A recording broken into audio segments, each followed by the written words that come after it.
દેશના વિકાસનો વડાપ્રધાનનો એજન્ડો નબળો પડ્યો છે। આપ નેતા કૈલાશદાન ગઢવીએ વડાપ્રધાનને લઈને વધુમાં શું કહ્યું, ચાલો જાણીએ। नमस्कार मित्रों, 2024 का आम चुनाव लोकसभा का पता नहीं देश की राजनीति को किस तरफ ले जाएगा।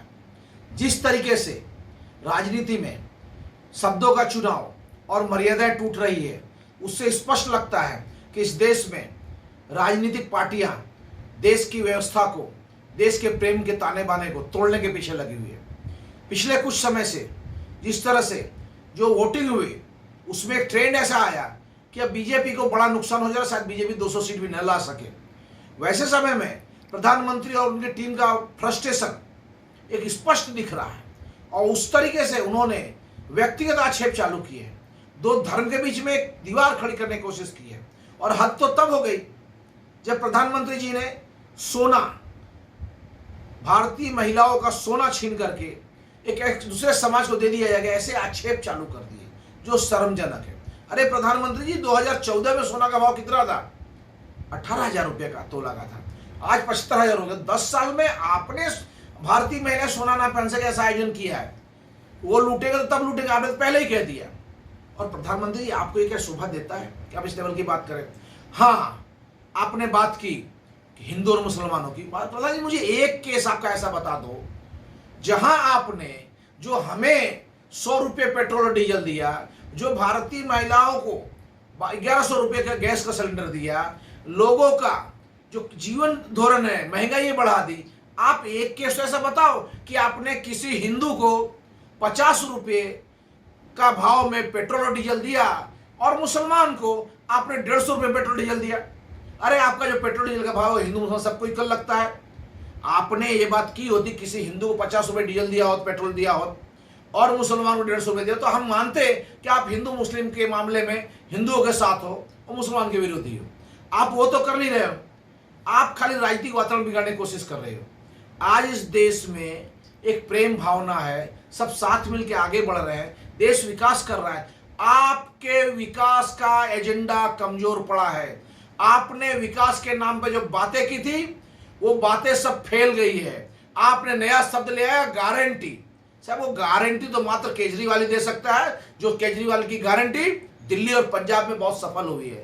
आप गारंटी लेके आए, किसानों की इनकम डबल करेंगे। क्या आपने की 10 साल में? नहीं। आपने कहा 2 करोड़ नौकरियां देंगे, क्या वो गारंटी आपकी पूरी हुई? नहीं। आपने कहा था कि ग्रामीण रोजगार की व्यवस्था करेंगे, क्या आपने किया? नहीं। आपने कहा था कि हर स्मार्ट सिटी बनाएंगे भारत में, कितनी स्मार्ट सिटी आपने बनाई। आपने कहा था चप्पल, हवाई चप्पल पहनने वाले हवाई जहाज में घूमेंगे। अरे हवाई चप्पल पहनने वाले बेचारा रोटी खाने के लायक नहीं रह गए। आप मात्र 5% देश के लोगों को आप बढ़ावा देना चाहते हो। आपके कहने के हिसाब से, और जो लेटेस्ट डेटा आया है 1930 में, 1930 में इस देश में 1% लोगों के पास देश का 30% एसेट था। आजादी पहले अंग्रेजों के समय, आज फिर वही अंग्रेजों वाली हालत आपने भारत के लोगों को कर दी है। क्योंकि आज की तारीख में जो 2024 का डेटा है, वो ये बताता है कि भारत जो है उसमें 1% लोगों के पास में 30% एसेट चला गया है। मतलब आपने अंग्रेजों से खराब परिस्थिति कर दी है। उसके बाद आप $3 ट्रिलियन, $5 ट्रिलियन की इकोनॉमी की बात करते हैं, वर्ल्ड की तीसरी इकोनॉमी की बात करते हैं। ठीक है, वर्ल्ड की तीसरी इकोनॉमी बन गई, पर क्या सामान्य आदमी को फायदा हुआ? आम आदमी को फायदा हुआ? क्योंकि आपकी ये ट्रिलियन इकोनॉमी सिर्फ 4-5% लोगों के लिए है। आम आदमी के मामले में एकदम फेलियर है, क्योंकि पर कैपिटा इनकम के मामले में एक ऐसा भारत जैसा देश जो आज वर्ल्ड इकोनॉमी में 3rd पोजीशन रहा है, मगर पर कैपिटा इनकम, हर एक व्यक्ति की इनकम देखा जाए तो 142 पोजीशन पे है। तो ये कैसा विकास? प्रधानमंत्री जी, आप भेदभाव की बात करते हो। सबसे बड़ा भेदभाव आपने इस देश के लोगों के साथ किया है। आपने इस देश के बेरोजगारों, युवाओं को बेरोजगार रखा है। आपने इस देश के किसानों को आत्महत्या करने के लिए मजबूर किया है। और शर्मजनक बात तो तब हो गई जब आपने इस देश के किसानों के 700 लोगों को मरने दिया है। 700 लोग 3 बॉर्डर पे मर गए। उसके बाद अभी आपकी पुलिस ने एक किसान को गोली से मार डाला बॉर्डर पे। उसके बाद आपके होम मिनिस्टर के ड्राइवर ने, लड़के ने गाड़ी चलाते हुए 4 किसानों पे गाड़ियां चला दी। आप किस मुंह से बात कर रहे हो? महिला सुरक्षा बोलो। आज आप समझो, महिला सुरक्षा की हम बात करें तो इस देश को सम्मान देने वाली महान लड़कियों ने, हमारे रेसलर ने, जब दिल्ली में उनके साथ गलत हो रहा था, अब पुलिस उनको रस्तों पर खींच के दौड़ा रही थी, तब आप कहाँ थे? किस महिला सम्मान की आप बात करते हैं? आज सेंगर जैसा आदमी आपके देश का मिनिस्टर एमएलए बना रहा, आपने उसे राजीनामा नहीं लिया।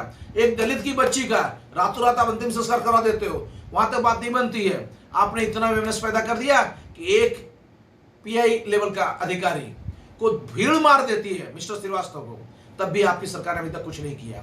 आप बोलते हो हम सबका साथ सबका विकास, किसका साथ किसका विकास? सिर्फ 5% लोगों का आपका साथ है और उनका विकास है, बाकी सब लोग का वोट कर आपको कुछ नहीं चाहिए। मगर जनता जाग चुकी है, आपके नेताओं के दिमाग में इतना घमंड घुस गया है कि अब आप देश के सांस्कृतिक विरासत, सांस्कृतिक ताना बाना को तोड़ना चाह रहे हैं। और देश के जो 562 रजवाड़े थे, जिन्होंने एक रात में अपना सभी निछावर करके देश के लिए कुर्बान कर दिया था, जिन्होंने भारत इतना बड़ा हो सका और हमारे सरदार वल्लभ भाई पटेल इतने बड़े हो सके। अगर रजवाड़ों ने राज नहीं दिया होता तो सरदार वल्लभ भाई पटेल इतने बड़े नहीं होते।